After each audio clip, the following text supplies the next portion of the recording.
അങ്ങനെയിരിക്കുമ്പോ ഒരു ദിവസം ദേ വരുന്നു എന്റെ അമ്മ. അമ്മ വന്ന് ഞങ്ങളെ എല്ലാത്തിനെയും കൂടി അമ്മയുടെ വയറിന്റെ അടിയിലൊതുക്കി ചിറകൊക്കെ വിരിച്ച് ഞങ്ങളെ അങ്ങോട്ട് മൂടി. ഹോ, എന്തുവാ ഒരു ചൂട്! ആ ചൂട് കിട്ടിത്തുടങ്ങിയപ്പോ തൊട്ടാ എന്റെ ഉള്ളിൽ ജീവൻ വെച്ച് തുടങ്ങിയത്. ഞരമ്പുകൾ ഓടാനും ഹൃദയം പതുക്കെ മിടിക്കാനും തുടങ്ങി. പുറത്ത് അമ്മ ഞങ്ങൾക്ക് വേണ്ടി കാവലിരിപ്പുണ്ടെന്നുള്ള ഒരു ബല്ലാത്ത ധൈര്യം.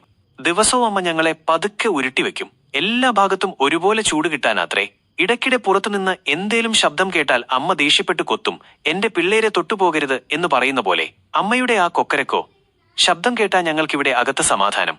ഞാൻ പതിയെ വളർന്നു. എന്റെ കുഞ്ഞിക്കാലുകളും ചിറകുകളുമുണ്ടായി. ഞാൻ കിടക്കുന്ന ഈ ലോകം എനിക്ക് പോരാതെയായി. ഒന്ന് തിരിഞ്ഞാലോ മറിഞ്ഞാലോ ഭിത്തിയിലിടിക്കും. എനിക്ക് പുറം ലോകം കാണാൻ വല്ലാത്ത കൊതിയായി. എന്റെ കൂടപ്പിറപ്പുകളും ഇതേ അവസ്ഥയിലാണെന്ന് എനിക്ക് തോന്നി. കാരണം എന്റെ തൊട്ടടുത്തുള്ള മുട്ടയ്ക്കകത്തു നിന്നും ഇടയ്ക്ക് ചെറിയ അനക്കങ്ങൾ കേൾക്കാം. വിധി നിർണയിച്ച ആ ദിവസം. അങ്ങനെ 21 ദിവസം തികയാറായെന്ന് തോന്നുന്നു. എനിക്കിനി സഹിക്കാൻ മേല.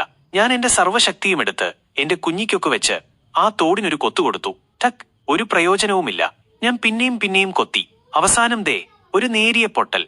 അതിലൂടെ കിട്ടിയ ഇത്തിരി വെട്ടത്തിൽ ഞാൻ ലോകം കണ്ടു. ആ വെളിച്ചം കണ്ടതോടെ എന്റെ വാശി കൂടി. ഞാൻ സർവ്വശക്തിയുമെടുത്ത് കൊത്തിപ്പൊളിച്ച് ആ മുട്ടത്തോട് രണ്ടായി അങ്ങ് പൊട്ടിച്ചു. പുതിയ ലോകം, അമ്മയുടെ സ്നേഹം. പുറത്തിറങ്ങിയ ഞാൻ നനഞ്ഞ് കുതിർന്നിരിക്കുവായിരുന്നു. എന്നെ കണ്ടതും കാത്തിരുന്ന എന്റെ അമ്മ സ്നേഹത്തോടെ ഒന്ന് കൊക്കി. വന്നോടാ എന്റെ മോനെ എന്ന് ചോദിച്ച പോലെ ഞാൻ അമ്മയുടെ ചിറകിനടിയിലേക്ക് ഓടിക്കയറി. എന്റെ പുറകെ എന്റെ കൂടപ്പിറപ്പുകളും ഓരോരുത്തരായി പുറത്തു വന്നു. ഞങ്ങൾ എല്ലാരും കൂടി അമ്മയുടെ ചൂടുപറ്റി അവിടെ കൂടി. അങ്ങനെയാണ് ഞാൻ ഈ വലിയ ലോകത്തേക്ക് വന്നത്. എല്ലാം തുടങ്ങുന്നത് അമ്മയുടെ ആ അടയിരിക്കലിൽ നിന്നാണ്. ആ സ്നേഹത്തിന്റെ ചൂടില്ലായിരുന്നെങ്കിൽ ഞാനെന്നൊരു കോഴിക്കുഞ്ഞേ ഉണ്ടാകുമായിരുന്നില്ല.